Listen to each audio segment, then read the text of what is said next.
অসাংবিধানিক স্বরাষ্ট্রমন্ত্রী। মনে রাখবেন, তারেক রহমান বাংলাদেশের মানুষ আপনাকে লাল কার্ড দেখাবে।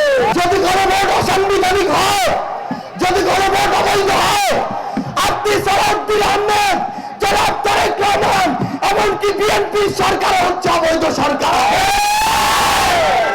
এই গণভোট যদি অসাংবিধানিক হয়, সালাউদ্দিন আহমেদ অসাংবিধানিক স্বরাষ্ট্রমন্ত্রী। গণভোট যদি অবৈধ হয়, তারেক রহমান অবৈধ প্রধানমন্ত্রী। আমরা স্পষ্ট করে একটি কথা বলতে চাই, আগামীর বাংলাদেশে কাউকে ছেড়ে দেওয়ার রাজনীতি আর আমরা করব না। সম্মানিত জামালপুরবাসী, আওয়ামী লীগের সময় এখানে কায়েদে আজমের পর অনেক আজম এসেছে। তারা যদি 10,000 কোটি টাকার কাজ এসেছিল, 5,000 কোটি টাকা লুটপাট করেছে। তারা নদী দখল করে তাদের নামে বিশ্ববিদ্যালয় করেছে। এই জায়গাগুলো দখল করে তাদের বাপদাদার সম্পত্তি তৈরি করেছে।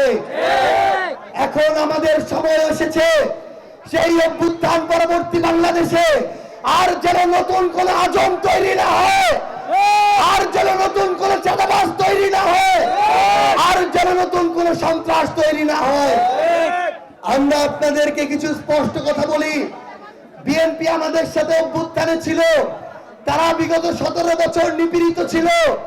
আমরা শুধু সমালোচনা করার জন্য সমালোচনা করতে চাই না, কিন্তু আমরা যখন দেখি খাল খননের নামে খাল থেকে বালি লুটপাট হয়, মাটি লুটপাট হয়, পানি লুটপাট হয়, পারলে খালটাও লুটপাট হয়ে যায়।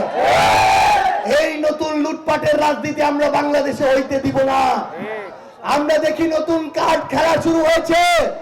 তারেক রহমান ফ্যামিলি কার্ড দেন, কৃষক কার্ড দেন, কার্ড দিতে দিতে এবার সর্বশেষ ইউনিভার্সাল কার্ড দেওয়ার কথা বলেছেন।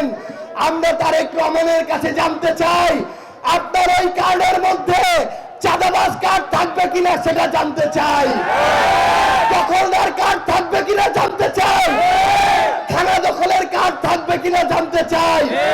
যদি এই কার্ডগুলো ছাত্রদল, যুবদল, বিএনপির মাধ্যমে আগামীতে আমরা দেখি, মনে রাখবেন, তারেক রহমান বাংলাদেশের মানুষ আপনাকে লাল কার্ড দেখাবে।